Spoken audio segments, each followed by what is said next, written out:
de départ avec à suivre. Il a pris un meilleur départ, me semble-t-il, l'arrière que d'habitude. Non, les positions restent figées là après le premier virage, alors que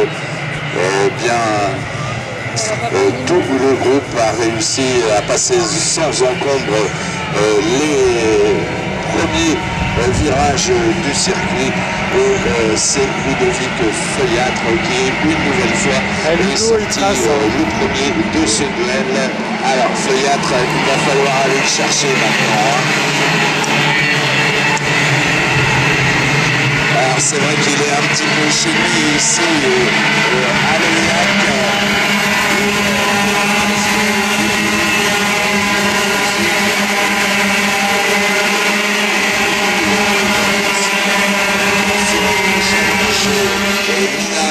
Notre ami et c'est un combattant, c'est un guerrier, Ludovic Feuillatre. Hein. Il a quelques gènes avec Pascal son papa, que Pascal son papa a dû lui transmettre. C'est un teigneux quand il est sur la piste, il n'est pas facile à dépasser, et une fois qu'il a pris la poudre d'escampette, eh bien c'est très difficile de revenir sur lui. Pour l'instant, eh bien Barrière en a fait les frais tout au long de la pré-finale tout à l'heure, mais on a vu qu'un pilote comme Stéphane Brando, lui aussi est un combattant et pourrait peut-être tirer la surprise.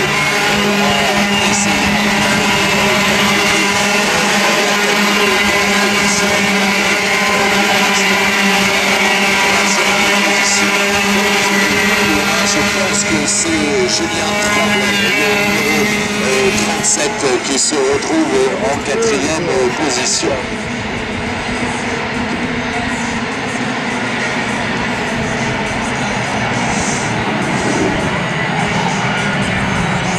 Voilà, je crois que vous avez certainement un pilote favori au milieu de ces 36 jeunes pilotes, plus ou moins jeunes d'ailleurs, pilotes qui se sont élancés. Alors, à vous de les supporter, parce que ça va être extrêmement difficile de surveiller tout ce qui se passe au sein de cette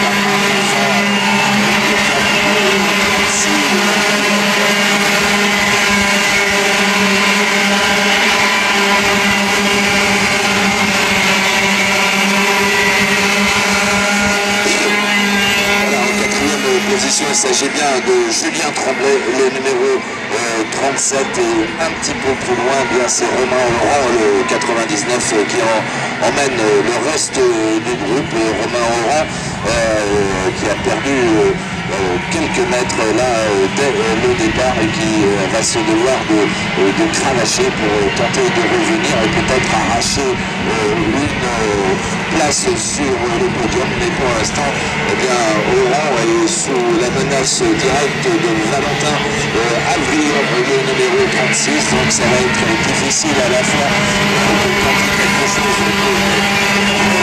sur la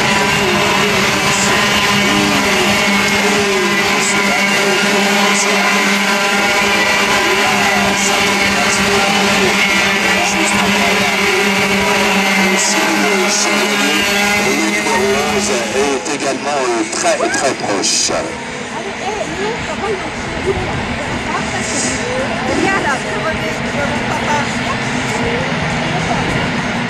Feuillatre en démonstration pour l'instant en tête de cette course.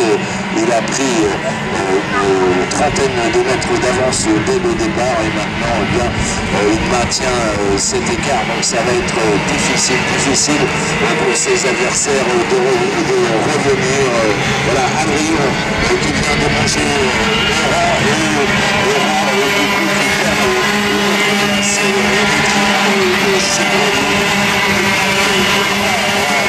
c'est cette position. C'est difficile à construire ici. C'est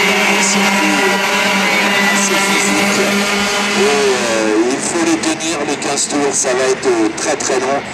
tant au niveau de la mécanique, bien entendu, mais physiquement également. Et ils sont jeunes, hein, beaux et encore fringants, tous ces pilotes. Ça devrait aller au bout pour tout le monde.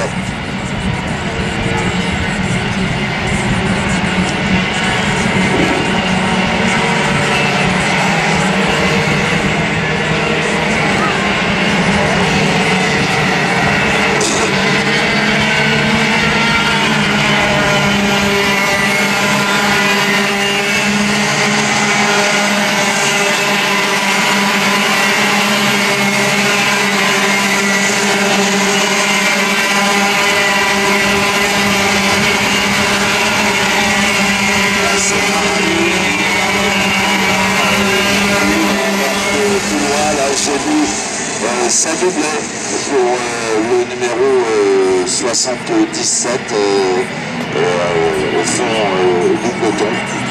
Et ça revient donc pour ces pilotes. Il y a de la bagarre à peu près à tous les niveaux de la course où chacun essaye de faire au mieux, de revenir le plus proche possible de la tête de la course. Alors c'est déjà cuit pour bon nombre d'entre eux, mais ils sont là aussi pour se faire plaisir. Alors le numéro 77,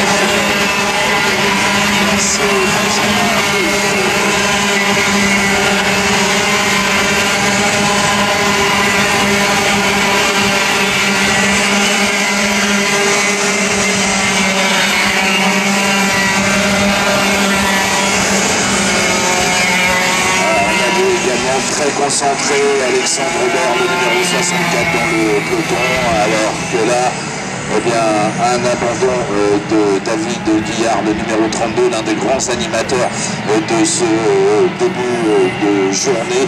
Et malheureusement pour lui, pour ce numéro 32, eh bien, il est obligé de rentrer parc fermé, sans doute victime d'un problème mécanique.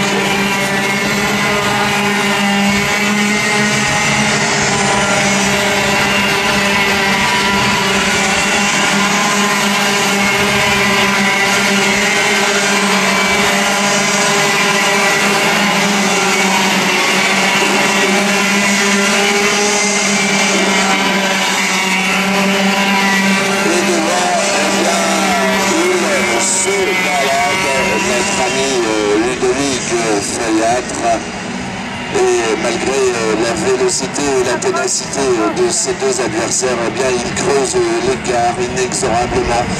Derrière, eh bien, Christophe Marlière ne pourra rien. Christophe Marlière qui va devoir contenir par contre les assauts de Stéphane Brando, le numéro 6, qui aura fait preuve de beaucoup de ténacité de ce week-end qui s'est maintenu en permanence en tête de la course et aussi battu en quatrième position. Dans le fond du circuit, en fait, je pense que c'est lui le numéro 36 de va lui laisser sans doute aucun repli jusqu'à l'arrivée. Mais ce ne sera forcément que pour des places d'honneur, une quatrième place qui n'est donc pas encore acquise pour Julien Tremblay, puisque derrière il est seulement à quelques centimètres de lui, ce numéro 36 de la Escaloche, Valentin Arouillon.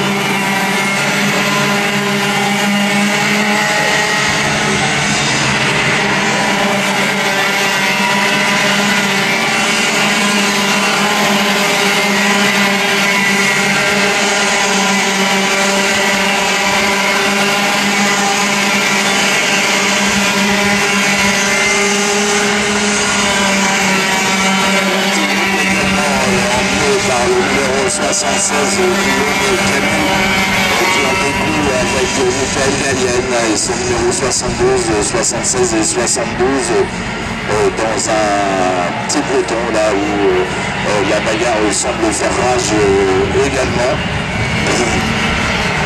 Donc comme je le disais, bien rien n'est acquis, toutes les places vont être chèrement défendues, tous les points à grappiller sont points à prendre dans ce challenge 2012 qui verra à son final dans cette région de l'Ouest, cette région de l'Ouest à Saint-Clamand,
Voilà, derrière Ludovic Feuillâtre, le numéro 1, bien ça lâche prise aussi derrière Christophe Marlière. Stéphane Brando semble avoir baissé les bras et l'écart qui se creuse également entre ces pilotes. Plus loin à la 4e place, Julien Cramont est en train, est toujours en train d'être découvert avec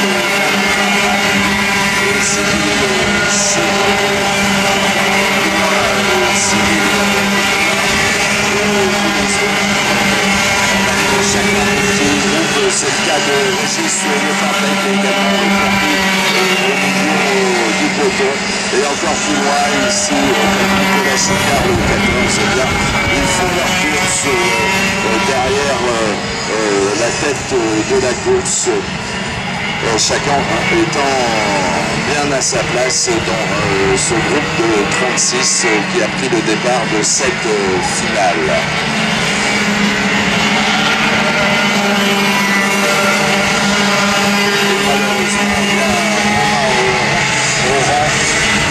Lui aussi a quelques difficultés pour terminer ce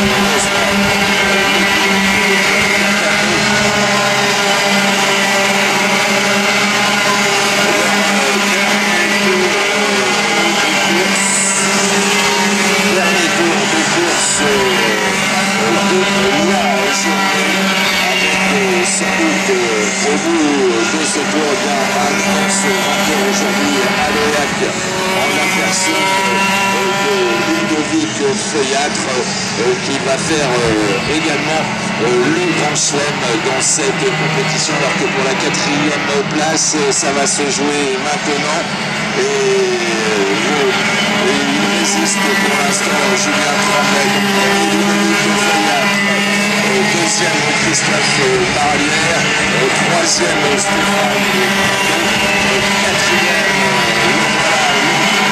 Julien résister jusqu'au bout et le reste du peloton passé on termine donc avec cette grande journée